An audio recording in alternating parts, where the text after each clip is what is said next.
ॐ भूर्भुवः स्वः तत्सवितुर्वरेण्यं भर्गो देवस्य धीमहि धियो यो नः प्रचोदयात् ॐ शान्ति शान्ति शान्ति Namaste, my dear friends.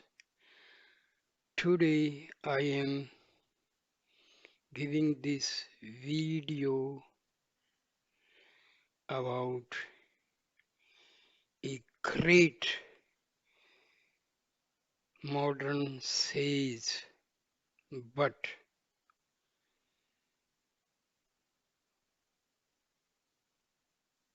having the ancient fame, Swami Sukhdasji Maharaj. He used to say, "Hey Nath, मैं आपको भूलो नहीं." He was the embodiment of renunciation. I have visited myself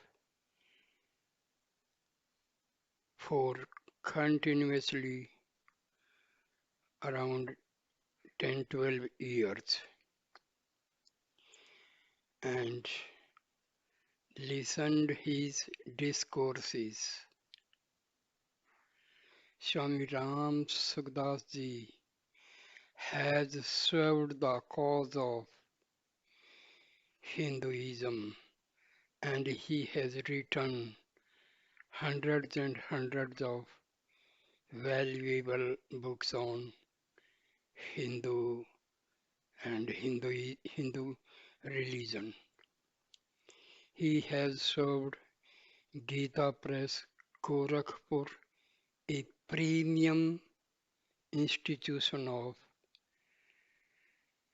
custodian of Hinduism. I will give another video on Gorakhpur seat, Goindka and Bhai Podar. Separately I will give videos, but today I am giving this video on Swami Sukhdasji. So he used to say, "O God, I do not forget you." Swami Sukhdasji Maharaj was born in a small village, Madhpura, in the Nagaur district of Rajasthan in Vikram Samvat 1960, that is 1904 AD, in the Vedic calendar month of Falgun. In the young age of just 4 years, his mother made him an ascetic sadhu, fulfilling the completely renunciate duties of an ascetic. He stayed on this earth for an age of approximately 102 years, and throughout his life he went from village to village and city to city and kept pouring the nectar of satsang. He lived his life on bhiksha and continued his mansa vacha karma, duty towards humankind till his last days, without hoping to get anything in return. Prime objective of his life was to deliver the divine message of Gita to people for the welfare of them. He has written the commentary on Bhagavad Gita, and that holy book is known as Sanjeevani Sadhak Gita.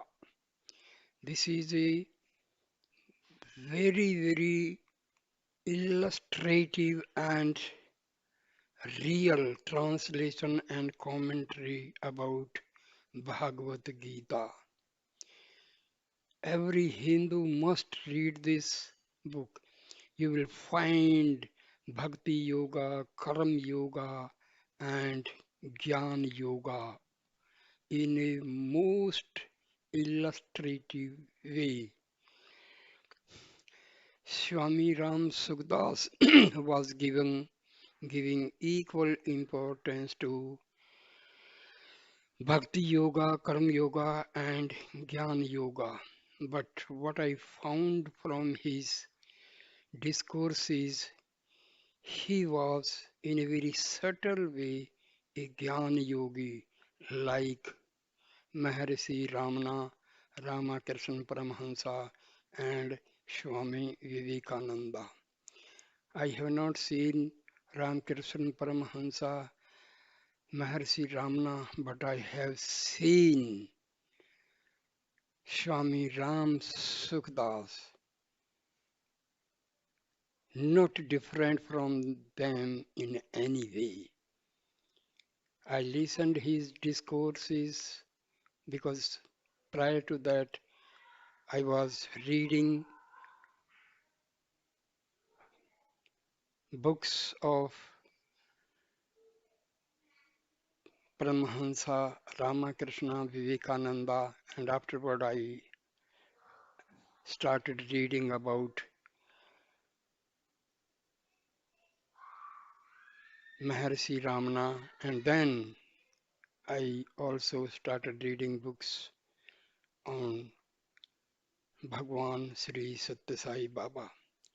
These are the modern sages of India, and they have served Hinduism in a most unique way.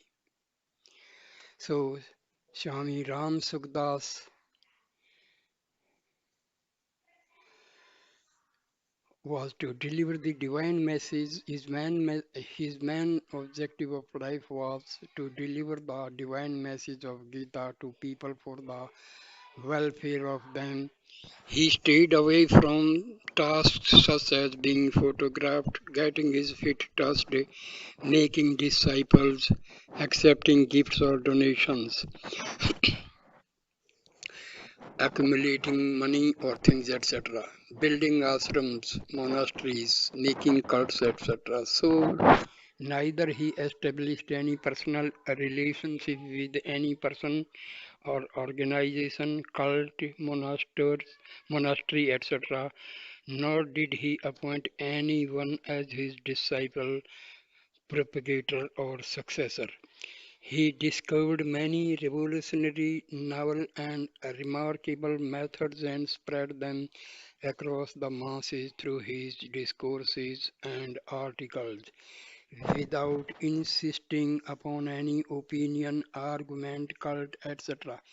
He propagated only that which was his own experience. He explained the deep, complicated, and the most eminent subjects of the spiritual path to the common man in an extremely simple manner so that an average literate man too can easily understand them and can apply them in his life.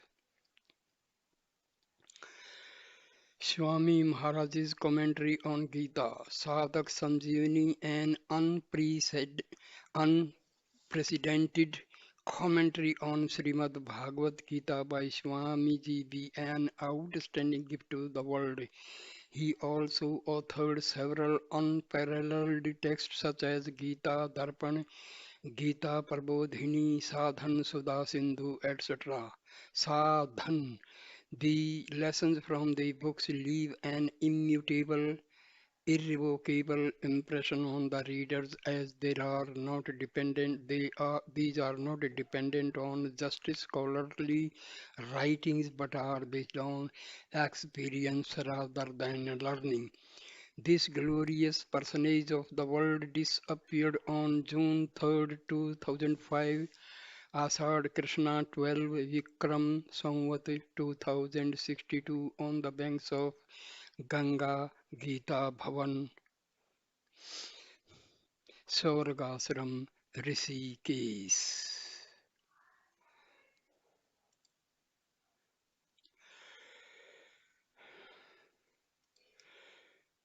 Swami Ram Sukhdasji, before he took Mahasamadhi, that means before he took his last breath, he made a will. Swami Ram Sukhdasji's will reads like this: It is only due to the extreme grace of Almighty God that the soul acquires a human body. Its only purpose is attaining God.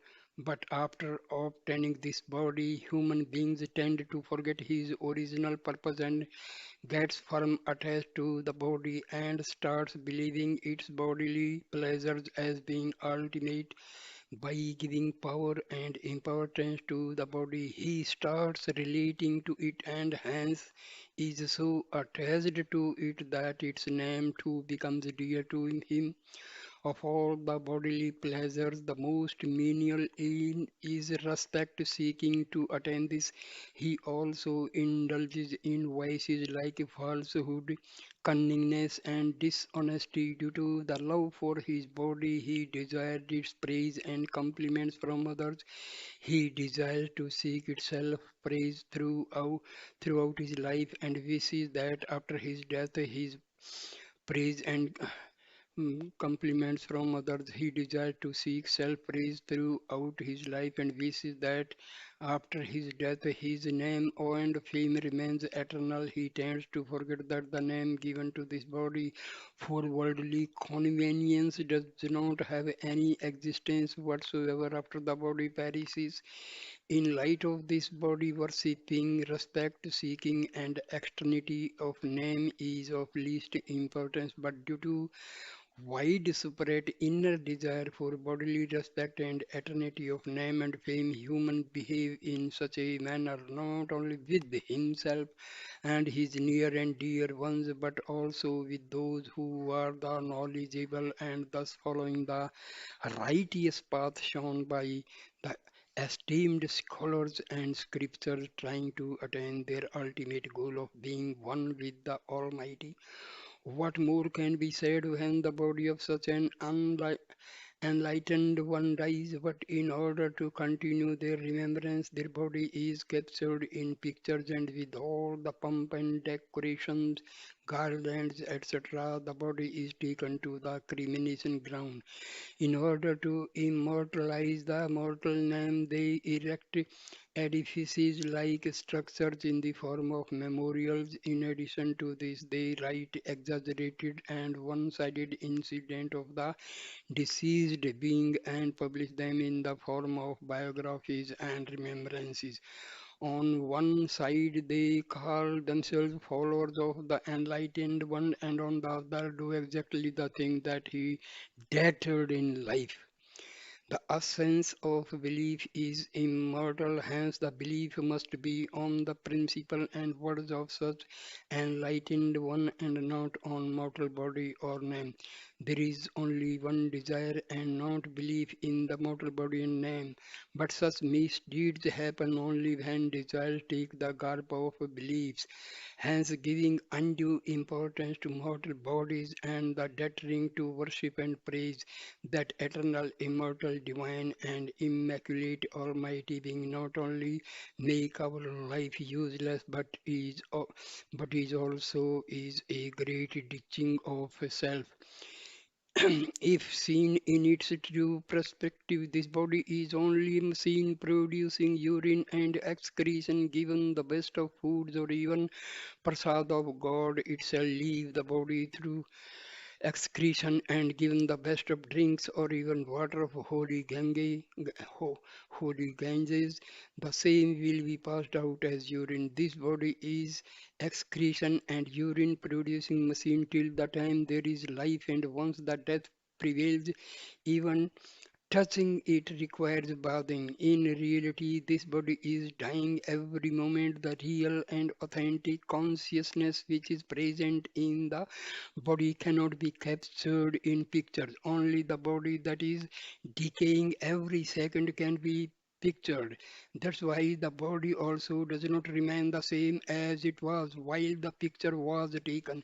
Hence, worship of photograph is worship of asat, that which is not there in the photograph of the body remains lifeless. So, the picture of this lifeless collection of bones and tissues is more lifeless than the dead body itself. Those whom we term as Mahatma, the enlightened one, are Mahatma because of their total renouncement of the bodily pleasures and not because of their attachment to it.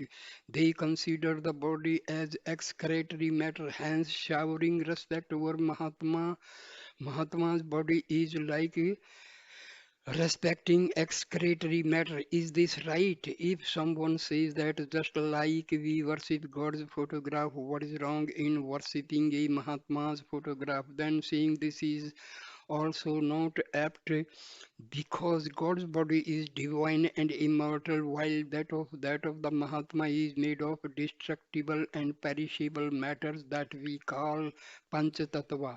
God is omnipresent, hence He is there, present in the photograph also. But omnipresence other than body of Mahatma is due to omnipresence of the God Himself. God and encompasses all the Mahatmas. Hence, worship of God includes worshipping of all Mahatmas.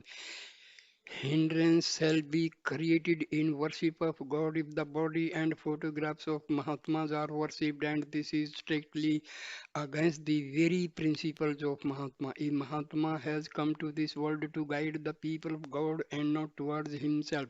The one who guides the people to himself for worship is anti-God. In fact, a Mahatma is never limited to a body. Actual biography is the one which depicts factual matters, meaning which puts forth the good and bad facts, virtues and vices of life in a most truthful way. Only the person himself can know the factual incidents of his life. Others shall only derive estimates about it as per their own intellect, and this is often not true. The biographies that are written nowadays more so hide the faults and vices and depicts only unwarranted virtues. Hence, they are actually not the factual, complete, and real depiction. In fact, where can we find a better biographical character sketch of any other than Maha Maryada Purushottam Sri Ram? Hence, his biography and character sketch must be heard and read, and our life must be molded and lived in accordance with it. We must try and live out life in accordance with advice and principles of those whom we consider as Mahatma. After thinking on the points mentioned earlier, I would like to humbly make a request to all my acquainted saints and good people. I have made the points on a personal level, meaning that I have prohibited my photographs, pictures, memorials, biographies, etc. The sole purpose of this article is to clearly state as to what shall be your duties towards this body at the time when I have become physically unfit and my body had finally rested. So these are the main features of his will. Number one, when this body becomes unfit to move around and in the opinion of doctors has no chance of revival, then it is to be taken to the source of holy Ganga. Do not use any medication at such time. Make use of only waters of holy Ganga and Tulsi during such period. Uninterrupted chant God's name and praises and let the holy scriptures like Srimad Bhagavad Gita, Sri Vishnu Sahasranama, Sri Ramcharitmanas, etc. be read and heard. Number two, when the body is dead, use only gopi, chandan and tulsi mala, not flowers, scents or gulal, etc. The body that is dead should be carried in mere cloth as per the saintly traditions and not on the vacanti made of wood, etc. The way that I have been prohibiting in my living days the feet touching, Dandavat Paranam, Prikarma, garlanding, chanting of my name, etc. Similarly, after my body's dies, consider feet touching, Dandavat Paranam, Prikarma, garlanding, chanting my name, etc. as prohibited. I altogether condemn taking photographs of this body in its living, dead or last rites state. Number three, in the event of its death in some other place or village, it is my hearty wish that my body be kept on a vehicle and brought to the source of holy Ganga and its light last rites be done there. In case due to some unavoidable reason it is not possible to do so, then in that city or village where the body became lifeless, in that same village toward the forest or a pathway that leads out of the city where cows etc. rest there in the presence of the sun during daytime, the last rites must be completed. When this body becomes still, there should not be no waiting for anyone after the last rites, only devotional songs and loud chanting of the Lord's name, divine name, repetition, nam, japa, etc. alone should be done, and the last rite must be completed with absolute simplicity. Number fourth, during the last rites, all the utilitarian gods, clothes, shoes, etc. should be all be burnt with this body and the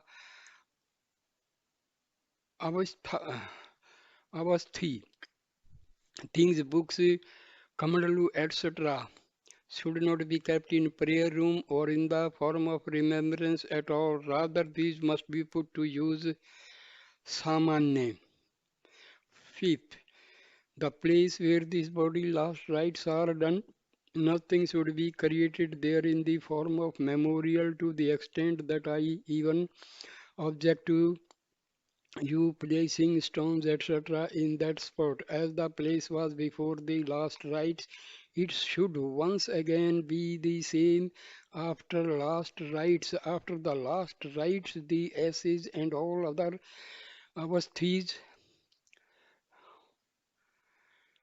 things should be offered into Ganga.